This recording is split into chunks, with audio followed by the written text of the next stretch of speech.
오늘 말씀은 골로새서 3장 12절에서 17절의 말씀입니다. 같이 한 목소리 읽습니다. 시작. 그러므로 너희는 하나님이 택하사 거룩하고 사랑받는 자처럼 긍휼과 자비와 겸손과 온유와 오래 참음을 옷 입고 누가 누구에게 불만이 있거든 서로 용납하여 피차 용서하되 주께서 너희를 용서하신 것 같이 너희도 그리하고 이 모든 것 위에 사랑을 더하라. 이는 온전하게 매는 띠니라. 그리스도의 평강이 너희 마음을 주장하게 하라. 너희는 평강을 위하여 한 몸으로 부르심을 받았나니 너희는 또한 감사하는 자가 되라. 그리스도의 말씀이 너희 속에 풍성히 거하여 모든 지혜로 피차 가르치며 권면하고 시와 찬송과 신령한 노래를 부르며 감사하는 마음으로 하나님을 찬양하고 또 무엇을 하든지 말에나 일에나 다 주 예수 이름으로 하고 그를 힘입어 하나님 아버지께 감사하라. 아멘. 성도의 거룩한 생활 원리라는 제목으로 말씀을 나누겠습니다. 기도합니다. 하나님 아버지, 감사합니다. 우리가 복받은 자로서, 하나님의 은혜를 받은 자로서 이 땅을 어떻게 살아야 될지 말씀을 통해서 우리가 배우기를 원합니다. 오늘 말씀 가운데 은혜를 허락하여 주시옵시고 이 말씀이 우리 심령 가운데 깊이 자리 잡고 그 귀한 열매가 맺힐 수 있도록 축복하여 주옵소서. 감사드리며 우리 주 예수 그리스도 이름으로 기도합니다. 아멘.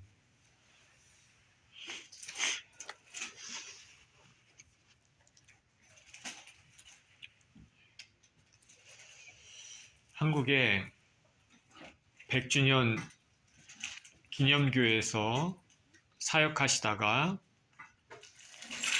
은퇴하신 이재철 목사님은 그 목사가 되기 이전에 방탕한 삶을 살았습니다. 하나님께서 그의 삶을 드라마틱하게 변화시킨 이야기는 하나님이 우리 인생들을 얼마나 사랑하시는가를 느끼게 해줍니다. 그는 대학교를 졸업하고 사업을 시작해서 큰 돈을 벌었습니다. 그가 20대 이미 갑부가 되었습니다. 넘쳐나는 돈으로 여기저기 술집을 다녔고 해외까지 발을 넓혀서 생활을 즐겼습니다. 결혼을 위해서 선을 50번을 넘게 봤다고 합니다.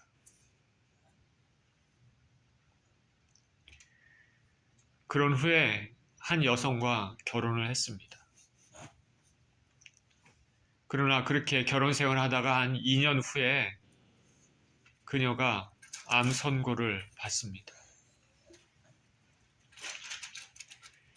그래서 아내를 고치기 위해서 할 수 있는 모든 방법을 썼습니다.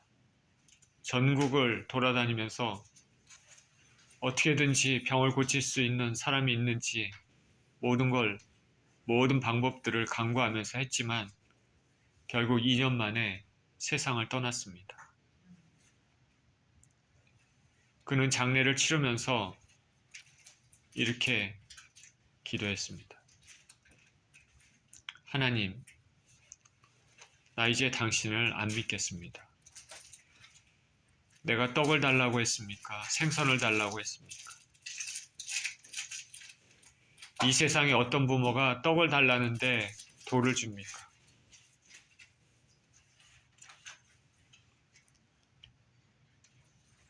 그런 심정으로 장례를 치르고 집으로 돌아왔습니다. 침대에 누웠습니다. 근데 창문에서 처음으로 빛이 들어오더니, 처음 보는 빛이 들어오더니 타자기가 활자를 칠 때 소리같이 한 글자씩 보였습니다. 나는 부활이요 생명이니 나를 믿는 자는 죽어도 살겠고 살아서 나를 믿는 자는 영원히 죽지 아니하리니.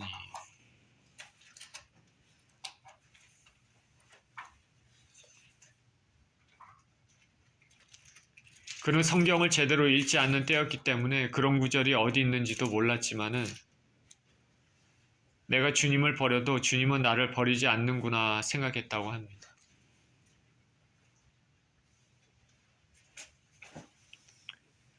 그런 이후에도 신앙생활은 했지만은 이전과 같은 방탕한 생활을 계속했습니다. 그런 만큼 주일에는 더 열심히 봉사했습니다. 일종의 면죄부 같은 셈입니다. 당연히 마음에는 평안이 없습니다. 그러다가 현재 아내를 만나 결혼했습니다. 자신은 자신의 방탕함을 잘 알고 있기 때문에 결혼할 수 없습니다 했지만은 현재 아내는 제가 도와주겠습니다. 그래서 결혼을 했다고 합니다. 그러는 가운데 자신의 삶이 완전히 바뀌는 순간이 찾아왔습니다. 사업을 하던 그는 늘상 하듯이 밤 늦도록 술을 마시고 새벽 2시에 집으로 돌아왔습니다. 아내가 자고 있을 것이기 때문에 열쇠를 열고 집에 들어갔습니다. 그를 기다리던 아내는 잠들어 있었고 그녀 얼굴 밑에는 공책이 놓여 있었습니다. 갑자기 그 노트에 뭐가 쓰여 있는지 보고 싶어서 살며시 꺼내봤습니다. 거기에는 이렇게 쓰여 있었습니다. 나는 오늘도 버스를 타고 수유리 너머로 갔다. 시골길을 하염없이 걸으면서 오늘도 어김없이 죽음을 생각했다. 약을 먹고 죽을까? 아니면 손목을 그어서 죽을까? 그러나 그것은 내가 취할 길이 아니었다. 나는 다시 한번 더 확인하고 되돌아왔다. 나를 살리기 위해서 십자가에서 돌아가신 주님께서 주님의 뜻을 위해 내게 주신 남편이기 때문에 나는 사랑해야만 한다. 나는 할 수 없지만 주님께서 사랑하라고 명령하심으로 나는 사랑해야만 한다.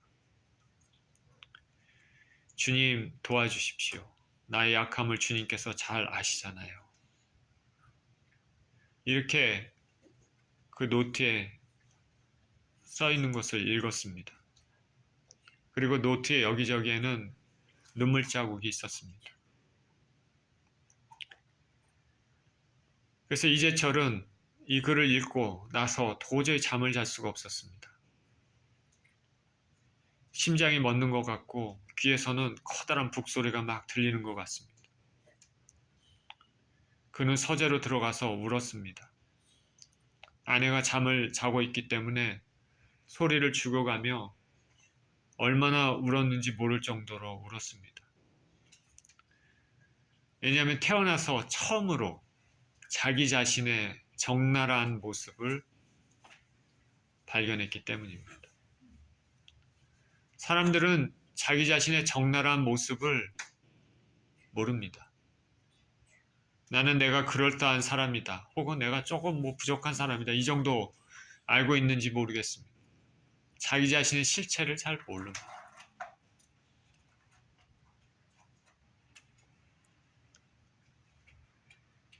그날 그 이재철은 자기 자신의 적나라한 실상을 똑바로 발견했습니다. 쾌락만을 탐닉하고 방탕하게 살면서도 자기 자신을 참 능력 있는 청년이다. 참 이상적인 배우자다. 이렇게 착각하면서 살았습니다. 그것을 깨닫는 순간이었습니다. 그는 계속 울었다고 합니다. 아내가 불쌍해서 울었고 그 다음에 자기 아버지가 돌아가신 후 새벽 기도마다 새벽마다 자신을 위해 평생을 기도했던 그 어머니가 불쌍해서 울었습니다. 그리고 자신이 불쌍해서 울었습니다. 이분은 이렇게 살면서도 교회는 계속 다녔습니다. 신앙의 가정에서 태어났습니다. 그러나 그 삶은 완전히 엉망진창의 삶이었습니다. 그는 주님을 불렀습니다. 그렇게 완전히 상하고 통해하는 심령이 있을 때, 그럴 때 주님께서 찾아오셨습니다. 주님을 불렀더니 누군가 자기 뒤에서 자신을 감싸는 것을 느꼈습니다. 그래서 아내가 깨었나 하고 이렇게 뒤로 돌아다 보니까 아무도 없었습니다. 그래서 다시 눈을 감았는데 또 재차 포근히 감싸 안아주는 것을 느꼈습니다. 처음보다는 더 포근했습니다. 그래서 뒤를 또 돌아봤습니다. 또 아무도 없었습니다.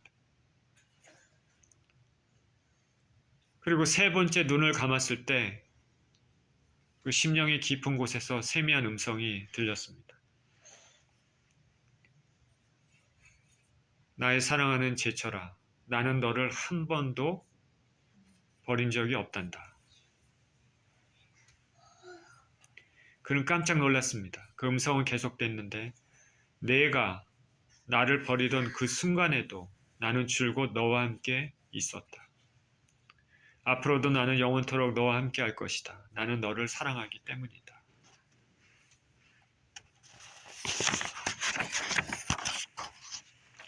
그것은 분명 주님의 음성이었습니다. 주님께서는 항상 자신과 함께 있었지만은 자신의 능력만을 신봉하고 오만함에 빠져 있을 때는 주인이 그의 삶의 주인이 될 수 없었습니다. 이제 자신의 비참함을 깨닫고 실체를 깨닫고 나서 주님의 긍휼을 간구하기 시작했을 때 주님께서 자신의 삶의 주인이 되었습니다. 그 후부터는 성령님의 신비한 힘에 이끌려서 그토록 즐기던 술과 담배, 그 냄새가 역겨워졌습니다. 그리고 손에서 떠나지 않았던 트럼프 화투도 이제 보기가 싫어졌습니다.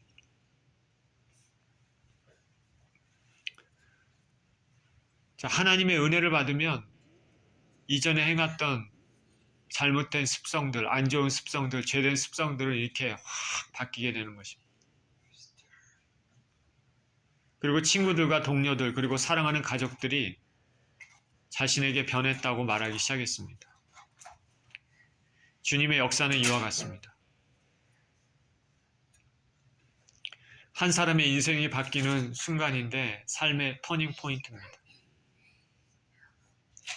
그렇게 그는 주님을 만난 이후로 삶이 완전히 바뀌었습니다. 이전에 방탕으로 가득 찬 삶에서 이제는 거룩을 추구하는 삶이 되었습니다.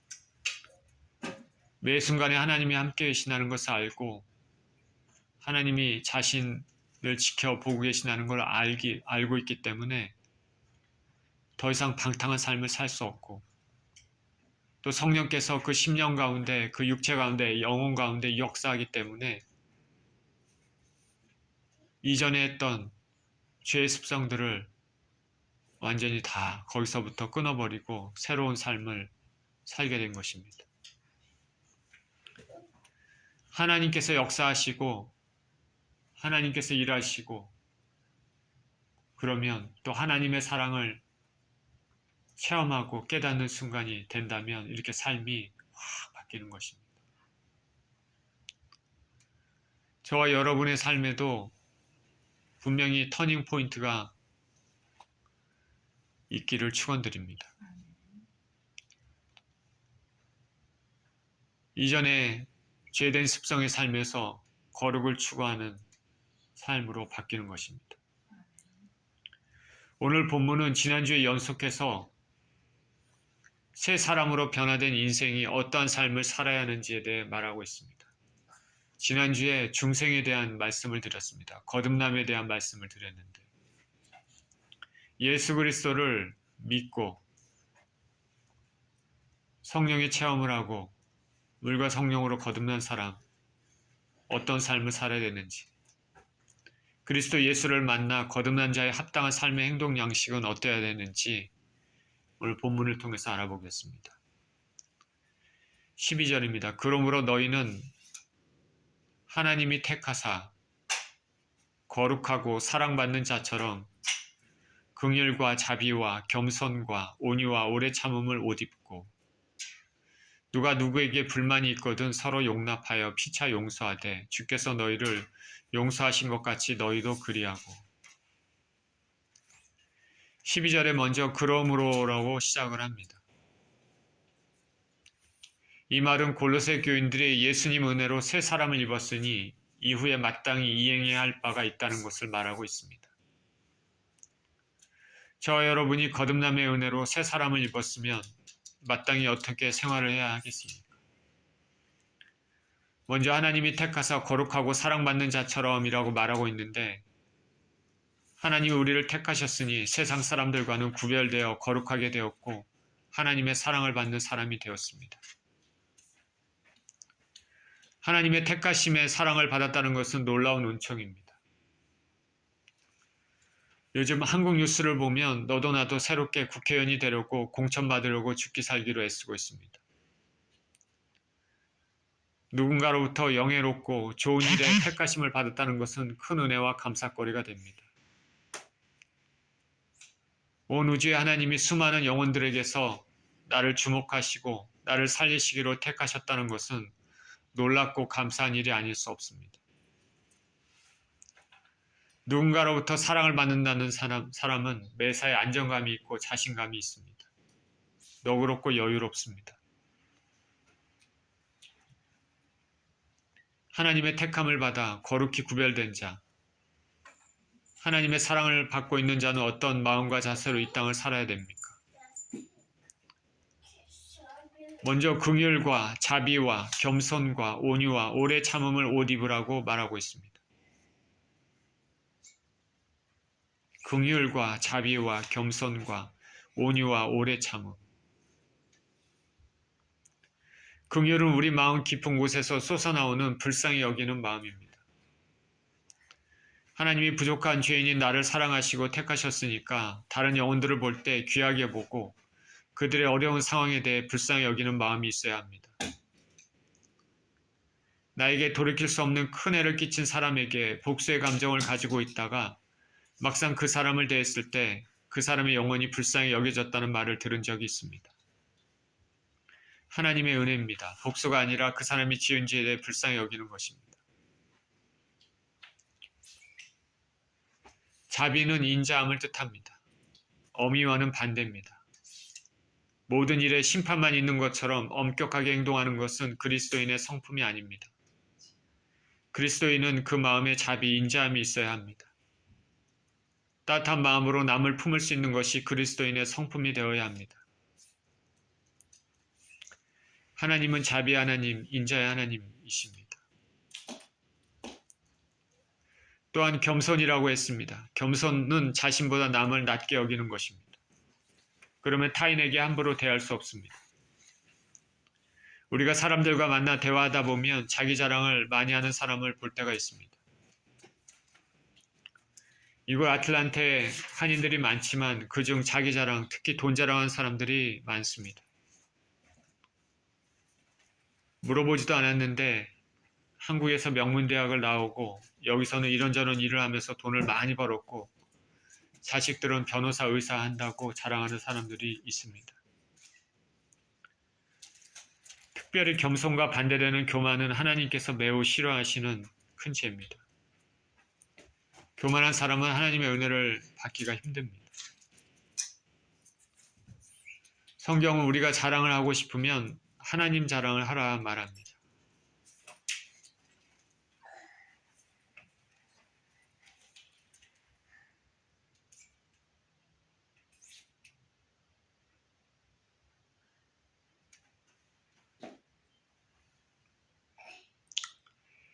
부족하고 죄인된 인생에게 은혜를 주시고 구원을 주시는 하나님을 자랑하는 것이 가장 좋습니다. 어찌하여 나 같은 사람에게 믿음을 주셔서 영생의 길을 알게 해주셨는가? 예수님을 믿는 진정한 믿음을 가지고 있다는 것은 아무에게나 허락된 것이 아님을 알아야 되겠습니다.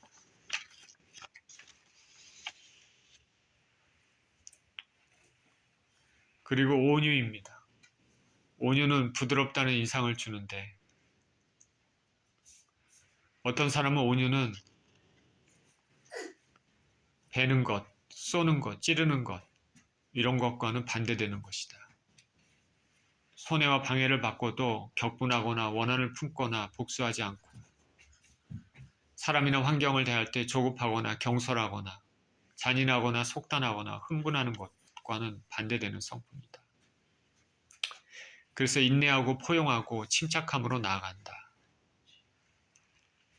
성경에는 모세는 온유함이 온 지면의 사람들보다 승하다 말했습니다. 끊임없이 죄를 짓는 광야 이스라엘 백성들에 대해 하나님이 세우신 자신의 지도자의 권위에 대해 대항하는 자들로 인해 하나님이 심판을 하려 하실 때 그는 백성 편에서 중보해서 하나님의 심판을 거두게 했습니다. 예수는 온유한 자를 땅을 기업으로 받을 것입니다 라고 산상수훈에서 말씀하셨습니다. 그리고 세 사람의 성품은 오래 참음입니다.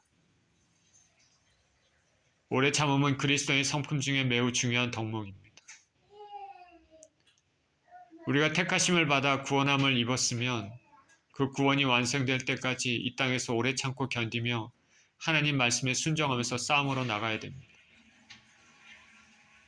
원수의 핍박에도 견뎌야 되고 고난과 어려움이 있어도 하나님의 은혜를 기대하며 견뎌야 됩니다. 화가 나고 환경이 어려움으로 둘러싸여도 기도하며 믿음으로 인내하고 오래 참아야 됩니다. 진정 주님의 사람들은 이 과정을 반드시 겪게 되었습니다. 참지 못하는 성격, 급발진하는 성격은 은혜를 받은 자의 모습이 절대로 아닙니다. 인내와 오래 참음은 성경 여기저기에서 말씀하시는 그리스도인의 성품입니다. 화를 자주 내십니까? 아니면 화나는 환경이나 고통의 환경에서도 오래 참고 하나님의 긍휼을 기다리십니까? 그리고 또 본문에서는 서로 용서하라 말합니다. 그 용서의 근거는 예수님께서 나를 용납하시고 용서하셔서 받아주셨기 때문입니다. 우리가 남을 용서한다면 그 근거는 예수님이 우리를 용서하셨던 데 있습니다. 현대사회는 남을 용서하기가 어려운 사회입니다. 자기 주장이 강하고 이기주의가 팽배한 시대입니다. 남이 나에게 해를 끼치면 몇 배나 더 큰 것으로 갚아주려고 하는 것이 현세대입니다. 그런데 예수님은 용서하라 말씀하십니다. 용서는 쉽지 않습니다. 그런데 하나님의 은혜는 우리 자신보다 더 큽니다. 나에게 해를 끼치는 사람을 위해 기도하는 것이 용서하는 데 도움이 될 것입니다. 시편에 보면 다윗이 그랬습니다. 14절 이 모든 것 위에 사랑을 더하라. 이는 온전하게 매는 띠니라. 이 모든 것 위에 사랑을 더하라 말합니다. 온전하게 매는 띠라고 합니다. 교인들 간의 형제 사랑은 교회를 분열시키지 않고 하나로 묶습니다. 분열하는 것은 사랑이 없기 때문입니다. 그리고 사랑은 앞에서 언급한 모든 요소를 완전히 성립시키는 근본적인 요소입니다. 사랑만 있으면 다른 것들은 부차적으로 자연스럽게 따라옵니다. 우리가 믿음, 소망, 사랑은 항상 있을 것인데 그 중에 제일은 사랑이라 했습니다. 왜냐하면 믿음과 소망은 그날에 예수님 친히 만난 날에 끝나게 되지만 사랑은 그 후에도 영원하기 때문입니다. 하나님은 사랑의 본체고 하나님은 당신의 자녀들이 하나님의 성품을 닮아가기를 원하십니다. 15절에 그리스도의 평강이 너희 마음을 주장하게 하라. 너희는 평강을 위하여 한 몸으로 부르심을 받았나니 너희는 또한 감사하는 자가 되라. 그리스도의 평강이 우리 마음을 주장하게 하라 말합니다. 주님이 주시는 평강의 마음이 있어야 됩니다. 평강의 마음은 성령 충만할 때 얻습니다. 예수님과의 지속적인 관계 가운데 평강을 누릴 수 있습니다. 시간을 정해서 말씀을 읽고 기도하는 습관은 매우 중요합니다. 이를 통해서 주님과의 관계가 깊어지기 때문입니다. 성령 충만한 인생은 어떤 환경에서도 평안을 찾을 수 있습니다. 평강은 우리 삶의 어떤 환경에서도 흔들리지 않는 마음의 평안함도 되겠지만 무엇보다도 예수 그리스도의 대속의 은혜로 말미암아 누리는 하나님과의 관계에서 평안입니다. 이전에는 우리의 죄로 원수가 되었었지만 이제 예수님 대속의 죽음으로 화평의 관계가 됐습니다.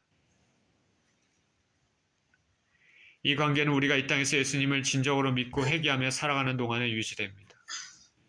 죄를 계속 짓고 살면서 회개하지 않으면 화평의 관계가 깨집니다. 우리는 하나님과의 평화의 관계를 유지해야 되겠습니다. 바울이 여기서 평강을 위하여 한 몸으로 부르심을 받았다 말하고 있지 않습니까? 믿음 안에서 삶의 평강과 구원을 잃지 않는 하나님과의 평화의 관계를 가지시기를 축원드립니다. 이러한 평강의 마음을 가지고 있는 자는 다른 사람과의 관계에서도 평강의 관계를 가지게 될 것입니다.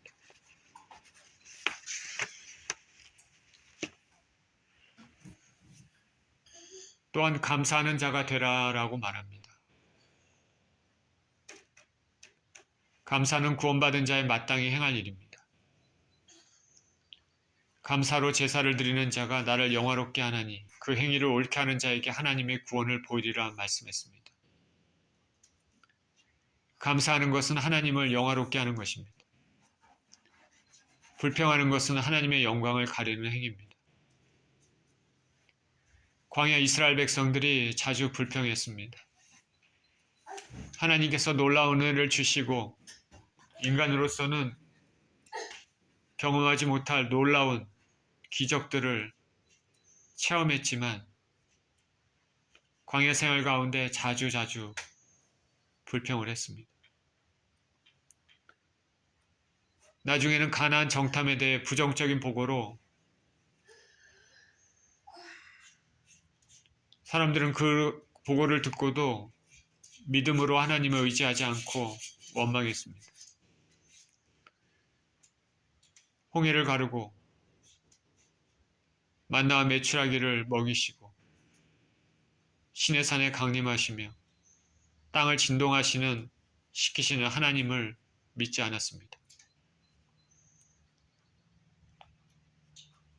그 결과 광야에서 모두 소멸했습니다. 우리는 일이 잘 될 때 감사합니다. 이거는 믿지 않는 사람들도 일이 잘 될 때는 감사합니다. 인간적인 감사합니다. 본능적인 감사합니다. 하나님께 아무 상을 받지 못합니다. 그러나 일이 잘못되었을 때는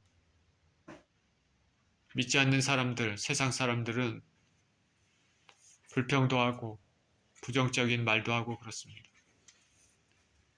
그러나 예수 그리스도를 믿는 사람들은 일이 잘못되어도 힘들더라도 원망하지 않고 하나님을 바라보고 하나님께서 더 귀한 것들로 역전의 하나님을 기대하며 믿음으로 감사로 영광을 돌리면 그것이 하나님 앞에 참으로 귀한 것이고 귀한 돈 상급으로 내려받게 되는 것입니다. 이것이 진정한 신앙인의 모습입니다. 공부할 때 감사할 때 하나님께 큰 영광을 돌리게 됩니다.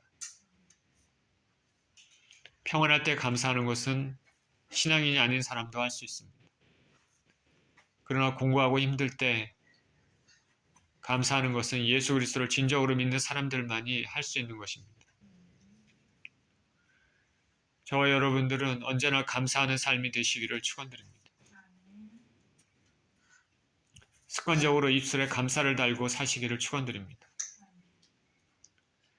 그냥 하나님 감사합니다. 하나님 감사합니다. 이런 감사가 있을 때 이전에 말씀드린 하나님의 평강도 함께 온다고 성경은 말하고 있습니다. 빌립보서 4장 6절 7절에 아무것도 염려하지 말고 다만 모든 일에 기도와 간구로 너희 구할 것을 감사함으로 하나님께 아뢰라. 그리하면 모든 지각에 뛰어난 하나님의 평강이 그리스도 예수 안에서 너희 마음과 생각을 지키시리라.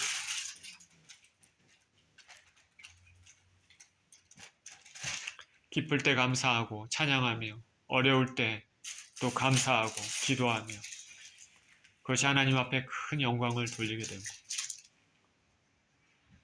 우리에게는 큰 은혜를 받게 되는 그런 귀한 계기가 될 것입니다. 하나님 감사합니다. 하나님 감사합니다. 운전할 때도 하나님 감사합니다. 아침에 일어나서도 하나님 감사합니다. 밥을 먹을 때도 하나님 감사합니다. 설거지를 할 때도 하나님 감사합니다. 일을 할 때도 하나님 감사합니다. 청소를 할 때도 하나님 감사합니다.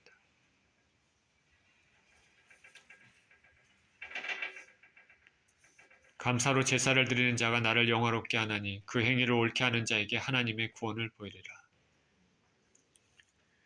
16절입니다. 그리스도의 말씀이 너희 속에 풍성히 거하여 모든 지혜로 피차 가르치며 권면하고 시와 찬송과 신령한 노래를 부르며 감사하는 마음으로 하나님을 찬양하고 또 무엇을 하든지 말에나 일에나 다 주 예수 이름으로 하고 그를 힘입어 하나님 아버지께 감사하라. 말씀으로 서로 가르치며 권면하는 일과 찬양하는 일을 하라고 말하고 있습니다. 교인들 간에 예수님의 말씀을 서로 나누고 묵상하고 적용하며 서로 간에 덕을 세우는 일입니다. 교인들 간에 서로 예수님 말씀을 나누는 것이죠. 서로 기도하고 서로 모여 하나님 앞에 찬송합니다. 현대교회에서는 지역이나 구역, 셀 모임을 통해 교인들 간에 서로 교제하며 말씀을 묵상하고 나누며 가르치는 일들을 합니다. 그 안에서 감사와 찬양을 하나님께 올려드립니다. 하나님이 원하시는 일이고 새 생명을 얻은 사람들이 마땅히 해야 될 일입니다. 또 무엇을 하든지 말에나 일에나 다 주 예수 이름으로 하라 말합니다. 우리의 신앙생활은 하나님께 영광을 돌리는 일입니다. 우리는 모든 일에 예수 이름으로 말하고 행동해야 되겠습니다. 내가 드러나는 것이 아니라 예수님이 드러남으로써 예수님께 하나님께 영광 돌리며 자신이 높아지는 죄를 피할 수 있는 것입니다. 말에나 일에나 다 예수 이름으로 하라. 우리는 하나님께 영광을 돌리는 일에 예수님의 힘을 입어야 합니다. 그렇지 않으면 영적 열매를 맺기가 어렵습니다. 요한복음 15장 5절은 이렇게 말합니다. 나는 포도나무여 너희는 가지니 저가 내 안에 내가 저 안에 있으면 이 사람은 과실을 많이 맺나니 나를 떠나서는 너희가 아무것도 할 수 없습니다. 자, 오늘 말씀은 새 생명을 얻은 자로서 삶에서 어떠한 자세로 살아야 하는지 말했습니다. 저와 여러분 진정으로 예수 그리스도를 믿는 사람들입니까? 성령의 은혜로 체험하고 물로 씻어 깨끗함을 입어 거룩한 새 생명을 얻은 거듭난 사람들입니까? 그렇다면은 우리는 긍휼과 자비, 겸손, 온유, 오래 참음, 용서, 사랑의 삶을 살아야 되겠습니다. 그리고 예수님이 평강이 함께하는 삶이어야 되고 말씀으로 서로 권면하며 찬양과 감사하는 삶이어야 되겠습니다. 그리고 모든 일을 예수 이름으로 해서 하나님께 영광을 돌리는 그런 삶을 살아야 되겠습니다. 이런 여러 가지 덕목들이 우리 삶을 주장하도록 애쓰시는 저와 여러분 모두 되시기를 예수 그리스도 이름으로 축원드립니다. 기도하겠습니다. 하나님 아버지, 우리를 사랑하심을 감사를 드립니다. 거듭남의 체험을 한 사람으로서 예수 그리스도를 진정으로 믿는 사람으로서 하나님의 택하심을 받고 사랑받은 자로서의 삶을 사는 사람으로서 이 땅을 살아갈 때 긍휼한 마음, 자비의 마음, 겸손한 마음, 온유한 마음, 그리고 오래 참는 성품, 남을 용서하고 사랑하는 그런 마음으로, 그런 자세로 이 땅을 살아야 될 줄 믿습니다. 하나님 우리 아버지, 거룩한 성도로서의 삶을 어떻게 살아야 되는지 오늘 말씀을 통해서 우리에게 알려주심을 감사를 드립니다. 우리의 삶이 거룩하고 우리 삶을 통해서 주님 예수 그리스도의 향기가 드러나는 그런 귀한 삶이 되도록 축복하여 주옵소서. 감사드리며 우리 주 예수 그리스도 이름으로 기도합니다.